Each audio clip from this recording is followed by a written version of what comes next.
이름 오소리. 회사에 막 입사한 27살 여성. 정신 차리고 보니 어떤 술집 앞. 왜 자신이 이곳에 왔는지 혼란스러워하며 돌아가 보려 하지만 돌아갈 수 없습니다. 어쩔 수 없이 무언가에 홀린 듯이 악몽 술집에 입장합니다. 알고 보니 주인공은 무언가 구입하러 악몽 술집에 들어간 거였네요.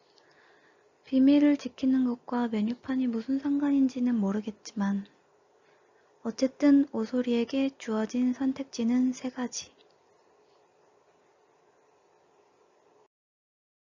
봐도 무슨 내용인지 모르겠습니다.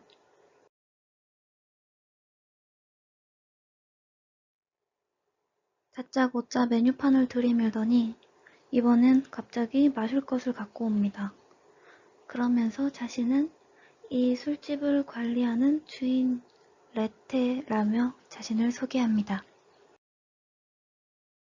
오소리는 입장 필수 절차 단계를 밟습니다. 이름, 성별, 나이, 잠자리 등 형식적 내용과 비밀 유지, 안내서 지침 따르기 등 주요 규칙에 대해 동의하는 사인을 합니다.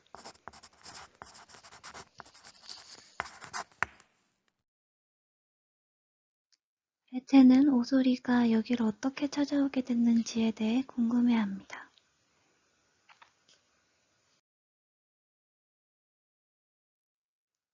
왜냐면 주 고객층이 20대 후반에서 30대 초반이기 때문이죠. 그러나 오소리의 나이는 27살. 레테는 그것을 기억해냅니다. 그리고 나서는 리얼리티 공포에 대한 것을 묻습니다. 오소리는 타인은 지옥이다라는 드라마를 보고 리얼리티 공포라는 것에 관심을 갖게 됐다고 말합니다. 대화를 이어가던 도중 레테의 휴대폰 벨소리가 울리고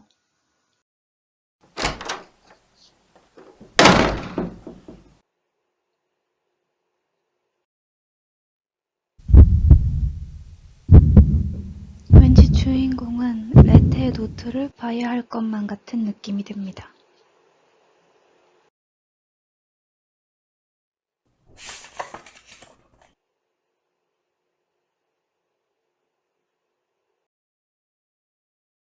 레테의 노트 훔쳐보기입니다. 벤치마킹 할 점들을 적어 놓았는데요. 제주 웨이즈랜드에서 미로 자체가 테마파크가 되었다는 점, 그 점을 따왔습니다. 그리고 삶과 술, 미로, 악몽을 연계할 수 있다는 아이디어를 얻었습니다. 일본 후지큐 하이랜드의 전율미궁, 워크스루형 공포 체험, 그리고 폐업한 병원을 그대로 이용한 것, 시청각, 후각, 촉각 등 오감을 자극하는 것, 실제 도구 등을 가져와서 현실감을 높이는 것. 즉, 악몽 술집은 실제 사건이 일어난 장소인 이태원동에 위치되어 있고 오감 자극 공포 체험이고 귀신의 집, 즉 제한된 설정에 얽매이지 않고 미로라는 설정을 넣어서 얼마든지 변형 가능하고 그 체험자가 능동적으로 행동할 수 있는 공간을 만들었습니다. 그리고 보통 병원이나 학교 등의 공포 스토리의 배경이 되는 곳이 너무 정해져 있다는 생각이 들어서 실생활에 밀접한 리얼리티 공포를 하자는 생각을 했습니다. 건대 솔버 공포 테마 루시드 드림. 이건 직접 체험을 해보았는데요. 정해진 동선이 있습니다. 그리고 오브제는 주인공의 물건이에요. 또 어두운 방에서 광선을 이용하여 힌트를 표시하고 탈출하게끔 나아가는 방식을 차용했습니다. 방탈출은 활동성이 떨어지지만 악몽 술집은 그 규모에서 보면 활동성이 크고 또 활용성이 무궁무진합니다. 또 스토리가 있는 공포를 만들려고 했고 시간 제한이 없다는 것에서 차이점을 만들었습니다. 벤치마킹한 장소들을 정리해둔 표인데요.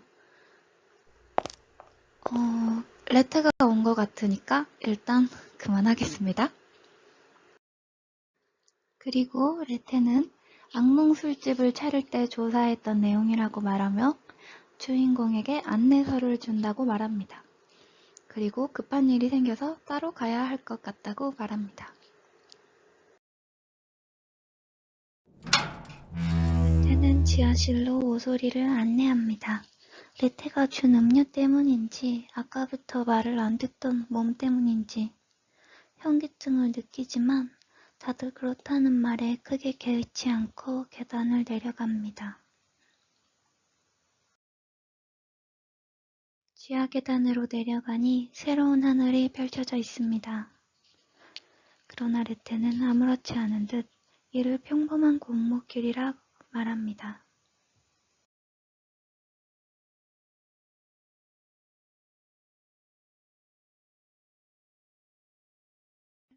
보름달과 시계탑은 이 테마파크에서 북두칠성과 같은 역할을 합니다. 레테는 안내서를 건네주며 안내서를 잃어버리지 말라는 말과 함께 떠납니다.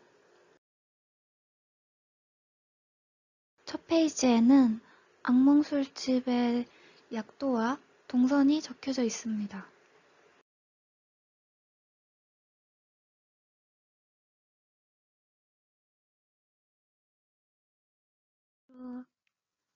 각성에서 망가까지 레테가 관리하는 바가 처음과 끝에 위치해 있고 그 중간이 미로 형식인 구조입니다. 우리 오소리를 중심으로 생각해보면 지금 갈림길이 시작되는 정류장 앞에 있겠네요.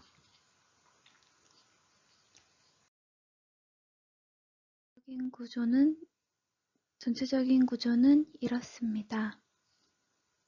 중간에 미로형 구조를 모티브로 하는 어트랙션들을 지나갑니다. 악몽을 구매하러 온 자를 되려 먹어치우려는 악몽들. 레테가 바라는 것은 바로 그것이라는 것. 이러한 설정을 관객들이 어트랙션을 즐기면서 자연스럽게 깨달을 수 있도록 그 공간을 세 개로 나누어 연출하였습니다. 레테가 오소리에게 준 음료는 각성의 술이었습니다. 이를 마신 관객은 비밀문을 통해 지하 계단으로 내려가는데요. 각성의 술이 일종의 열쇠 역할을 하는 것입니다. 지금 시점에 오소리가 서 있는 공간이겠네요. 악몽 세계에 딱 들어섰을 때 처음으로 보게 되는 장소로서 길게 펼쳐진 주택가 그리고 멀리서 화려하게 빛나는 시계탑을 보게 됩니다. 이태원 해방촌의 신흥시장을 모티브로 만들어진 이 공간은 세로 4m, 길이 32m로 폭이 좁고 길며 높이는 2.5m입니다. 비교적 단순한 일자형 구조를 가지고 있지만 구조적인 단순함을 천장 구조를 활용한 장치를 통해 해결하고자 했습니다. 처음에는 천장에 걸린 거미줄, 치렁치렁한 발, 천막, 줄과 같은 장치를 설치해두고 이를 유사한 형태인 머리카락과 교체하는 방식입니다. 어트랙션의 끝에서는 원한을 가진 악몽이 천장에 매달린 채 등장하는데 비명소리와 함께 머리카락과 손이 마치 관객을 붙잡으려는 듯 일제히 요동치면서 어트랙션이 끝이 납니다. 주택가는 이웃집의 그림자입니다. 줄지어 늘어선 주택의 창문을 통해 기묘한 그림자를 보여주는 연극형 어트랙션입니다. 칼질을 하는 여성, 아이들끼리 장난을 치는 모습, 누군가가 다른 일을 부축하는 모습과 같이 평범한 일상 모습을 그림자를 활용해 기괴하게 표현합니다. 관객이 가까이 다가가면 그림자는 하던 일을 멈추고 관객을 빤히 바라보는데 어트랙션이 진행될수록 관객을 바라보는 그림자의 시선이 점점 많아집니다. 지금 제가 상상하니까 굉장히 무섭습니다. 그림자를 활용한 영상으로 관객의 상상력을 자극하고 대표적인 악몽 중 하나인 시선의 모티브를 얻은 어트랙션입니다. 주차장은 정말 밤의 주차장을 배경으로 합니다. 다른 일반적인 미로와는 달리 차가 미로의 벽을 구성합니다. 주차장에 들어선 관객은 우연히 시동이 걸려있는 차에서 시체가 실려있는 것을 발견하게 됩니다.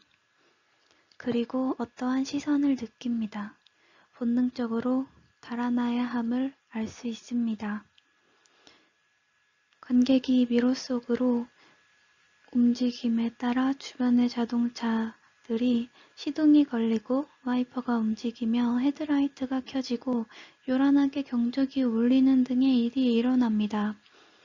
미로에서 탈출하면 미로의 모든 차들이 아쉽다는 듯이 시끄럽게 경적을 울립니다.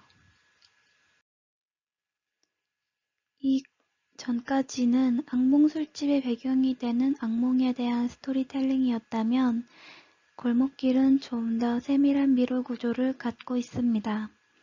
역시 잘 알려진 악몽인 헤어나올 수 없는 그리고 쫓기는 꿈의 형식을 빌려 한국 특유의 공간을 악몽 속으로 재탄생시켰습니다. 이 테마파크에서는 전체가 악몽이라서 따로 쉴 공간이 필요합니다. 이 공간에서만 안전하다고 보시면 됩니다. 건물의 지붕에는 붉은 조명이 설치되어 있어서 그곳이 안전지대임을 미로 안에 있는 사람들이 쉽게 알 수 있습니다. 시계탑은 랜드마크이자 킬러 콘텐츠입니다. 그 안에는 악몽의 흔적 어트랙션, 전망대, 각성과 망각의 과정이 있습니다. 첫 번째, 악몽의 흔적은 엘리베이터를 흔들고 두드려서 안에 탑승한 관객들에게 마치 엘리베이터에 귀신이 들린 듯한 체험을 경험하도록 하는 어트랙션입니다. 전망대는 아까 휴식 공간과 함께 거의 유일한 휴식 공간으로 시계탑 최상층에 올라서 테마파크의 풍경을 자유롭게 관람할 수 있는 공간입니다.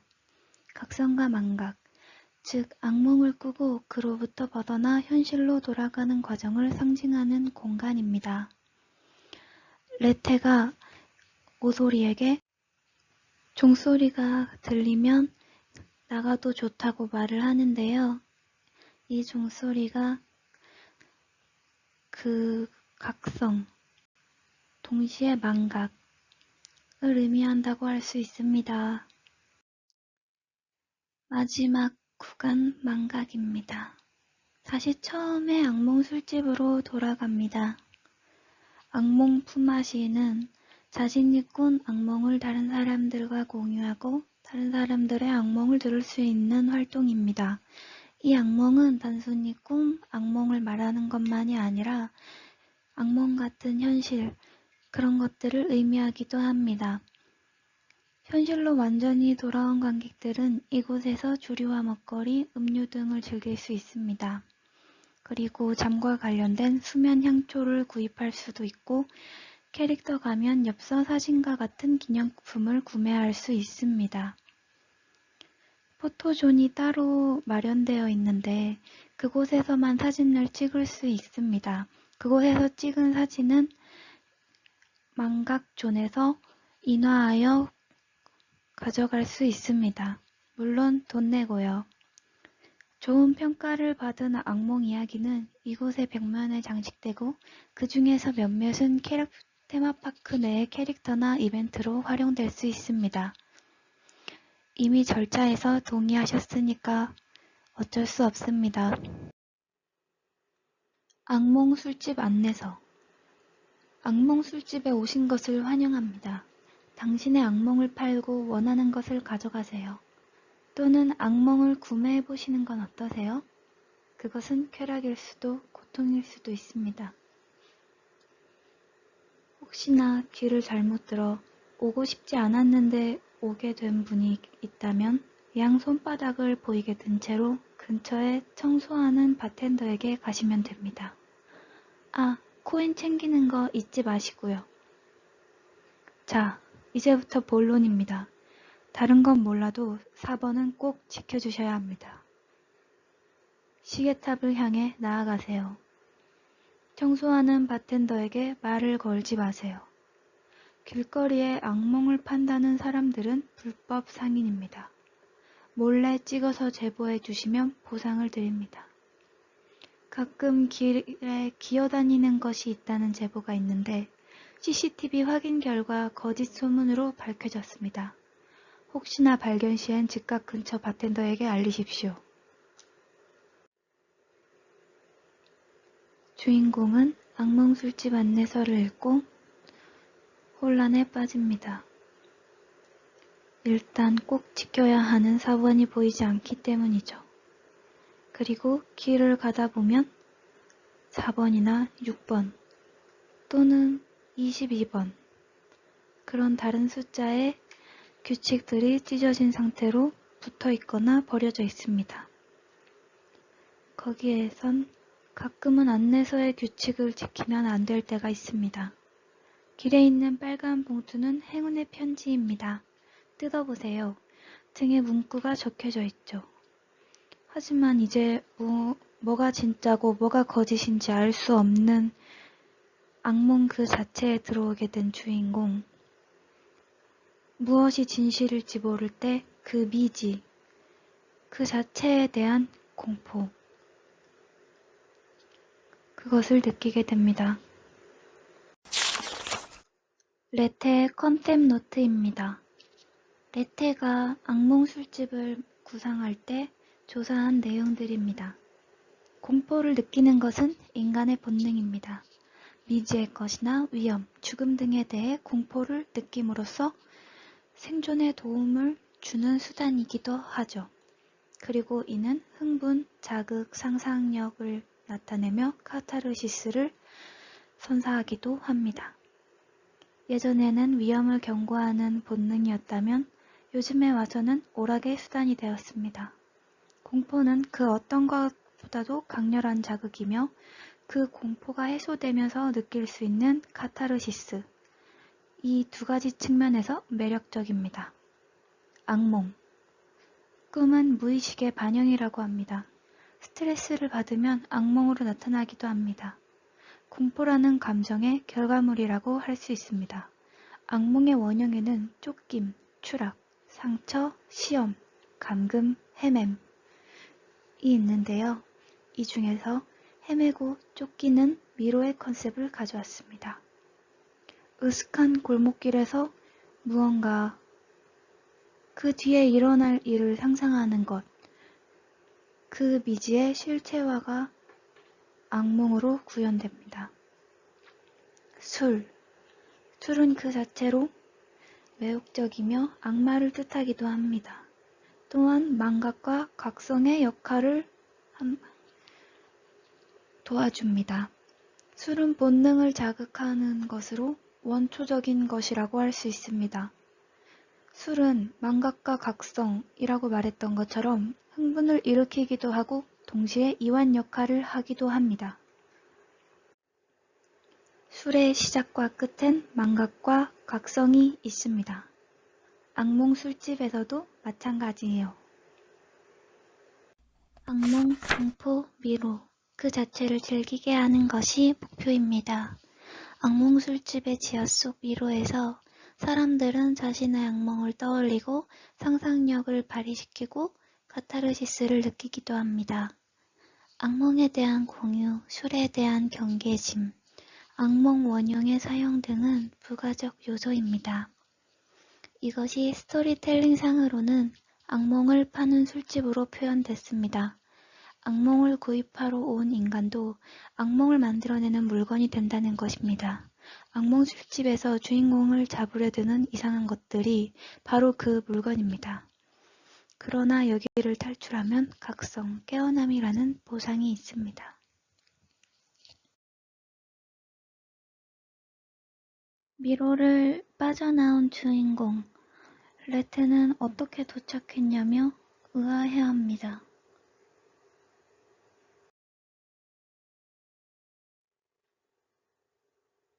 그리고 축하한다며 종소리가 울리면 집에 가도 좋다고 말을 하죠.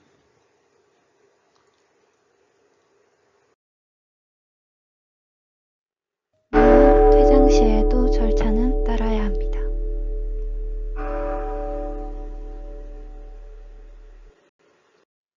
그 뒤엔 한쪽 벽엔 악몽에 대한 이미지, 한쪽 벽엔 자신의 악몽에 대해 이야기하는 쪽지들이 가득 붙어 있습니다.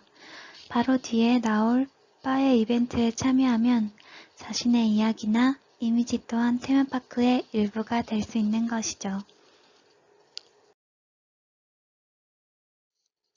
자신의 악몽에 대한 이야기를 나누는 것은 선택입니다. 누군가에겐 말하는 것 자체가 악몽일 수도 있으니까요. 만약 이야기를 나누거나 이미지를 공유한다면 바텐더가 그에 맞는 술을 한 잔 제공합니다. 퇴장주는 필수 절차입니다. 입장주로 각성하고 퇴장주로 망각한 뒤 떠납니다. 레테의 악몽 술집이 신고당하지 않고 계속 운영되기 위해선 탈출한 사람들의 망각이 필수적이겠죠?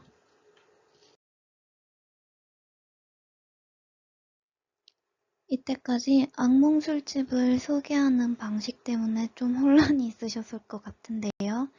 이게 진짜 목차입니다. 클릭 시 이동할 수 있고요.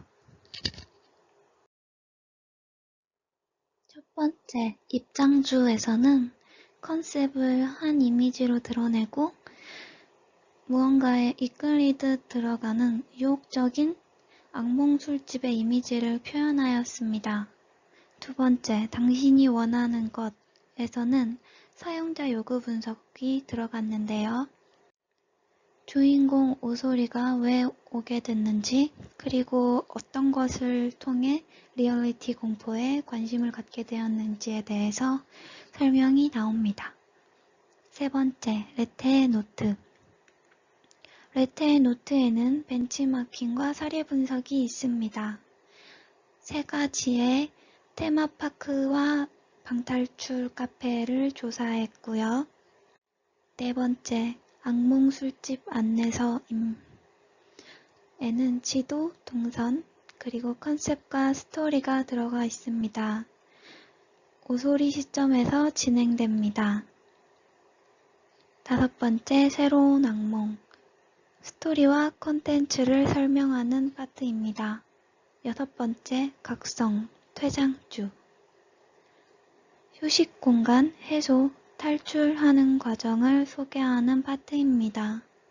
일곱 번째, 환경 분석과 페르소나. 지금부터 소개해드릴 내용입니다. 악몽 술집이 위치한 곳은 서울특별시 용산구 이태원동 36-2입니다. 이곳으로 결정한 이유는 꼬불꼬불한 골목 그리고 이태원의 특성 때문인데요. 일단 1997년 이태원 햄버거 가게 살인사건이 일어난 이태원역에 근접해 있다는 것이었습니다. 이태원 살인사건은 영화로 제작되기도 했는데요. 이때 에드워드 리와 패터슨은 술을 먹고 1층 햄버거 가게로 내려와